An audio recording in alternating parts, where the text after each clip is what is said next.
O skate é um esporte muito antigo, praticado em diversos países e contextos. Isso acontece principalmente porque, a princípio, não são necessárias grandes estruturas para praticá-lo. Além disso, muitas pessoas começam a andar de skate por lazer ou mesmo para o transporte, e com isso descobrem uma paixão.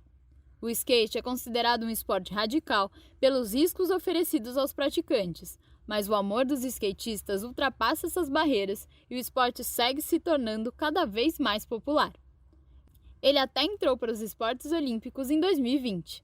Nesse episódio do Fora da Caixa, nós vamos discutir sobre a trajetória do skate até que ele virasse um esporte olímpico. Eu sou a Júlia, diretora do Arquibancada. Eu sou a Aline Novakoski. Eu sou a Luane Caires. E eu sou a Luísa Costa. Somos repórteres do Arquibancada e esse é mais um Fora da Caixa. Vale lembrar que, por causa da Covid-19 e do isolamento social, nós não estamos gravando esse episódio juntas. Por isso, os áudios podem ter alguma diferença, já que não estamos no estúdio. Então vamos começar!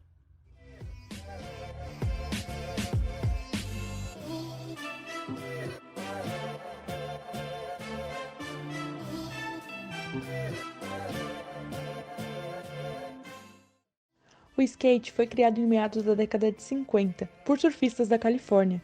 Eles estavam cansados de esperar os dias de ondas melhores e decidiram criar algo que fosse similar ao surf, mas que não precisasse de água. Com essa ideia, eles pegaram rodinhas de patins e colocaram em cima de uma madeira que lembrava uma prancha pequena. Esse estilo era chamado de sidewalk surfing, ou surf de calçada, e ganhou os corações estadunidenses bem rápido. Com a popularização do surf de calçada, ele foi ganhando características próprias, como rodas mais adequadas e diferentes formatos, além de manobras e estilos. Foi assim que, em 1963, o nome da prática mudou para skateboarding, tornando o skate um esporte independente do surf. A madeira recortada em formato de prancha tornou-se o shape do skate, e as rodas de patins foram modificadas. Antes eram de ferro e passaram a ser de poliuretano, deixando muito mais fácil a prática. Outra mudança foi a adição de uma lixa acima do shape para melhorar a aderência. Ainda na década de 60, duas marcas foram essenciais para o crescimento do esporte. Uma delas, a Roller Derby, que produzia shapes retos. Já a Macarra estava sempre trazendo inovações nos designs, produzindo formatos arredondados e mais parecidos com pranchas de surf. Nessa época, também começaram os primeiros campeonatos dentro da Califórnia. Na década seguinte, os skatistas começaram a utilizar piscinas vazias de fundo arredondado como pista, chamadas de bowls. A modalidade street, com rampas de madeira, só apareceu nos anos 80. Essa modalidade ajudou que o skate chegasse a lugares onde ainda não era popular, e assim os praticantes começaram a criar uma cultura própria. Sim, os skatistas foram além do esporte e tornaram o skate um estilo de vida. Além de andarem juntos para praticar, eles criaram comportamentos, gírias e formas de vestir próprios. O punk rock, o hip hop e as roupas mais largas são marcas registradas desse estilo até os dias de hoje. As várias mudanças nas pranchas, nas pistas e no estilo tornaram o skate mais técnico e poderoso, mas faltava furar a bolha do mundo considerado rebelde e conquistar o mainstream. Um grande passo para a popularização veio em 95. Nesse ano, o canal ESPN criou o X Games, evento de esportes radicais transmitidos no rádio e na TV. Outro grande passo veio em 99, na forma de videogame. Foi o lançamento do jogo Tony Hawk's Pro Skater, distribuído pela empresa Activision, em que o jogador controla skatistas famosos para fazer manobras e completar missões. Tony é um skatista estadunidense, considerado um dos melhores do mundo. Ele é a principal estrela do jogo. A ideia para o videogame partiu da própria Activision, que percebeu o crescimento do skate na década de 90 e decidiu embarcar nessa onda de sucesso. O jogo influenciou várias gerações de skatistas, deixou o esporte mais conhecido e se tornou um dos jogos mais vendidos e populares do mundo. Em 16 edições, a franquia já tinha ganhado quase 6 bilhões em vendas. Um dos outros skatistas representados no jogo é aqui do Brasil, é o Bob Burnquist, que ajudou na produção inicial do jogo. Bob deu dicas para a construção de seu avatar e para melhorar a jogabilidade. Ele é um dos grandes nomes do skate brasileiro e mundial e começou essa história lá nos anos 60.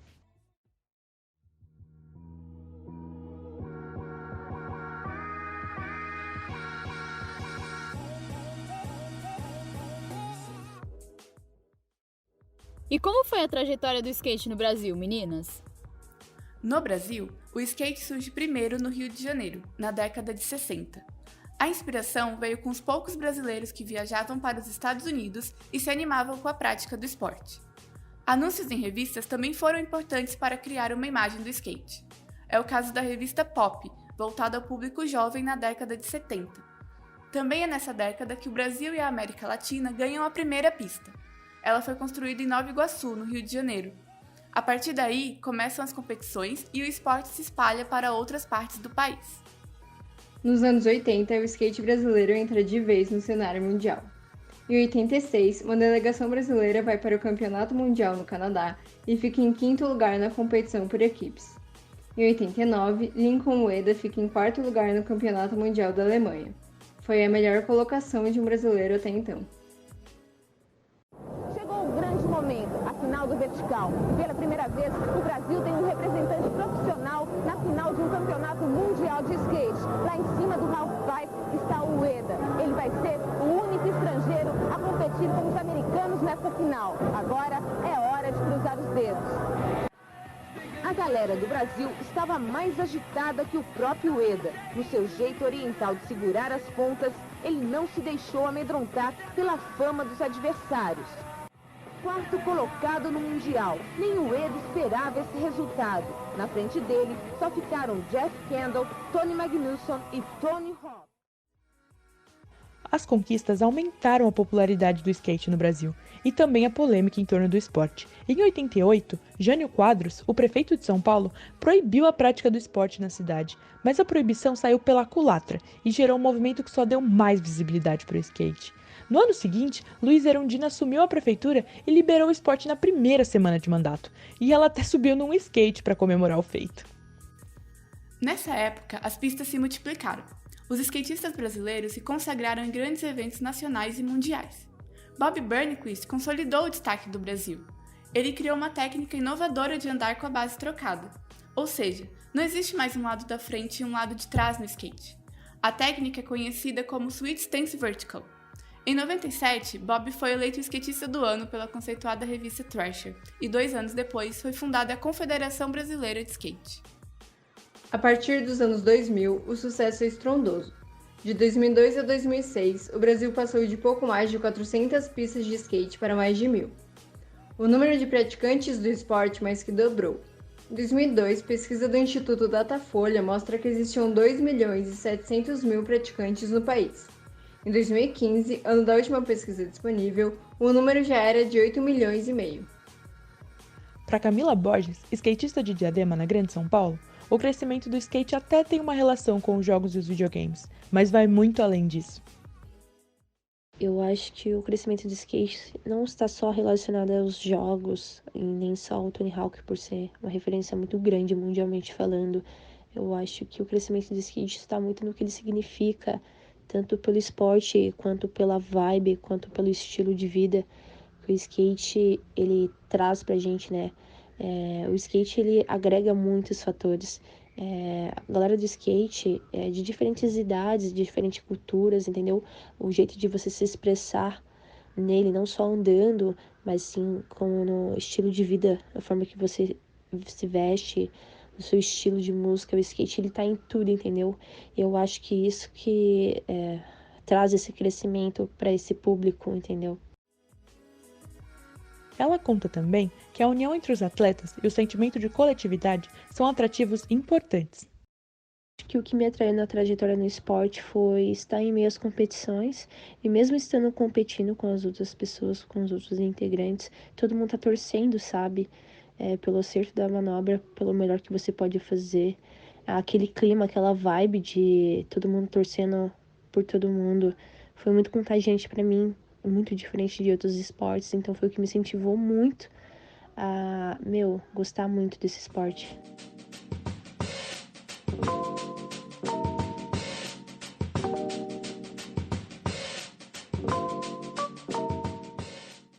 O crescimento do skate faz com que skatistas comecem a aparecer mais em programas de TV, novelas, galerias de arte, cinema e campanhas publicitárias. Mas os rostos eram quase sempre masculinos. Dos 8 milhões e meio de skatistas brasileiros, menos de 20% são mulheres. Segundo Camila, o maior desafio das mulheres é a falta de informação e de produtos pensados para esse público. O maior dos desafios é, acho que o preconceito, sabe? Falta de conhecimento das pessoas, porque assim como uma garota quer andar de skate por ser um esporte mais dominado por homens, elas têm muitas dificuldades, tanto de aceitação social, quanto de achar um produto que você se identifique, né? Porque as mulheres, elas se importam com isso. Então, quando você compra um skate, tanto quanto roupas e outras coisas, porque o skate não é só o skate em si, né? Você tem muita dificuldade de encontrar algo que seja, sabe, tipo, do seu público. E isso gera um preconceito entre outras pessoas. Isso faz com que as pessoas achem que você não se encaixe em meio a isso. Então, eu acho que uma das maiores dificuldades é essa aceitação. Mas esse quadro está mudando, principalmente pela iniciativa dos próprios skatistas. As mulheres no skate se organizam em grupos e se mobilizam para dar visibilidade à atuação feminina. Uma coisa que eu tenho achado muito legal aqui no skate, existem várias crios que se fortalecem em se ajudar, sabe? Em fortalecer o skate feminino em si. Então, hoje a gente tem muito disso, de grupos de garotas que se juntam e se unem para fazer seus próprios eventos, para se ajudar, entendeu? E para se apoiar, que, sabe, fazem parceria com marcas que conseguem movimentar mais esse mercado feminino, que é um mercado hoje que eu acho muito independente, sabe? Porque quem faz pelo mercado feminino são as próprias mulheres, e eu acho isso muito empoderador. No cenário brasileiro, Letícia Buffoni, Pamela Rosa e Indiara são exemplos de mulheres que têm feito história nas competições e inspirado muitas meninas. O aumento da visibilidade feminina acompanha o fortalecimento e reconhecimento do skate enquanto prática esportiva profissional.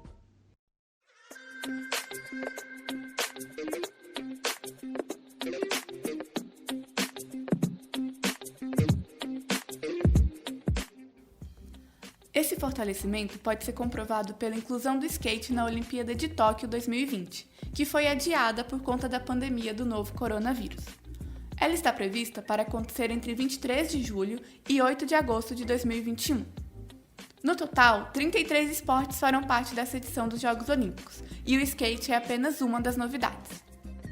Além dele, outros esportes foram incluídos: beisebol e softball, karatê, escalada e surf. Desse grupo, somente o beisebol já havia sido disputado em jogos anteriores. O esporte estreou nas Olimpíadas de Barcelona em 92 e fez parte das 5 edições que se seguiram, a última delas em Pequim em 2008. A inclusão do beisebol e do karatê nas Olimpíadas de Tóquio foi garantida pela popularidade e tradição desses esportes no país. O beisebol, criado nos Estados Unidos, chegou ao Japão em 1873 e se tornou o esporte mais popular de lá. Já o karatê é originário da Terra do Sol Nascente. Acredita-se que a arte marcial foi criada na região de Okinawa, no Japão, durante o período da dinastia Ryukyu, que teve início em 1492 e se estendeu por cerca de 450 anos. Esses esportes foram escolhidos como um gesto do Comitê Olímpico Internacional para o comitê organizador dos Jogos de Tóquio, mas não há previsão de que apareçam também nas Olimpíadas de Paris 2024, ao contrário do skate, do surf e da escalada. A inclusão desses outros esportes faz parte da estratégia do Comitê Olímpico Internacional de introduzir algumas inovações no programa olímpico. O presidente do comitê, Thomas Bach, afirmou que os Jogos Olímpicos de Tóquio serão mais jovens, mais urbanos e incluirão mais mulheres. Mas quais são os critérios para que um esporte seja escolhido para participar das Olimpíadas? E por que o skate está se tornando um esporte olímpico? Quem decide se um esporte entra ou não em um programa olímpico é o Comitê Olímpico Internacional, também conhecido pela sigla COI. O comitê é uma organização não governamental que foi criada em 1894, com a finalidade de reinstituir os Jogos Olímpicos realizados na Grécia Antiga. Ele também organiza e promove a realização dos Jogos de 4 em 4 anos. O comitê é responsável por administrar e legislar sobre os Jogos. Ele também serve como entidade legal que detém os direitos de marcas registradas e outras propriedades relacionadas às Olimpíadas, além de controlar outras organizações, como os Comitês Olímpicos Nacionais e as Federações Esportivas Internacionais. O comitê decide sobre a inclusão de esportes a partir de alguns critérios. Um dos principais requisitos é que o esporte seja praticado por no mínimo 75 homens em 4 continentes e 40 mulheres em 3 continentes. Outro fator importante para que o esporte seja reconhecido pelo comitê é ser organizado por uma federação internacional. A federação precisa se comprometer com o código antidoping, para que os atletas não usem substâncias ilícitas para melhorar seu desempenho nas provas. Também é preciso se comprometer com a Carta Olímpica, que é um documento que estabelece princípios, valores e rege todo o movimento olímpico. Além desses requisitos, o comitê decide pela inclusão de esporte a partir de outros critérios, como sua história e tradição, o interesse que ele desperta na mídia e no público em geral, e o impacto que ele causa sobre a infraestrutura e, consequentemente, sobre os custos da competição. Como percebemos com a inclusão do beisebol e do karatê em Tóquio 2020, o comitê também leva em consideração a relação que o esporte possui com o país sede da competição. Além disso, também é notável que hoje se mostram importantes o apelo da juventude e a igualdade de gênero para a escolha dos esportes. Foi por esses critérios que o skate entrou para o Programa Olímpico de Tóquio e promete aparecer em edições seguintes. O esporte será composto por 80 competidores, divididos entre homens e mulheres, e disputado em 2 modalidades, a street e a park. A modalidade street, ou rua em português, apresenta percursos retos imitando o ambiente urbano e inclui obstáculos como corrimãos, bancos, paredes, escadas e caixas. Já o park é uma modalidade mais nova que apresenta o percurso com elementos do bowl e do street, que interagem entre si e permitem que o skatista faça transições entre eles, podendo, por exemplo, emendar manobras. O Brasil é um dos principais países na classificação do skate para as Olimpíadas de Tóquio, apresentando vários atletas entre as primeiras posições no ranking. Na modalidade street feminino, somos destaque no ranking com as atletas Pamela Rosa, Raíssa Leal, Letícia Buffoni, Gabriela Mazeto e Isabelle Ávila. Também marcamos presença no ranking do parque masculino, com Luiz Francisco, Pedro Barros, Pedro Quintas, Matheus Hiroshi e Murilo Pérez. Mas isso só para citar alguns nomes, porque ainda temos atletas se destacando no street masculino e no parque feminino, então o Brasil tem grande chance de medalha. Há também grande expectativa de um reconhecimento cada vez maior do skate como esporte e prática profissional. Muito obrigada por acompanhar mais um Fora da Caixa com a gente. Nos vemos no próximo podcast com os repórteres do laboratório. Sigam o @jornalismo júnior nas redes sociais e confiram nossas playlists no Spotify.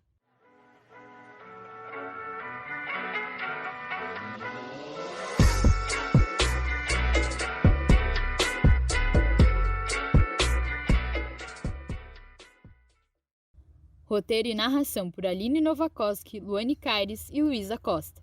Edição de som e produção por Aldrey Olegário e Mara Matos. Direção por André Dervish, Gabriel Guerra, Júlia Carvalho e Karina Taraziuk.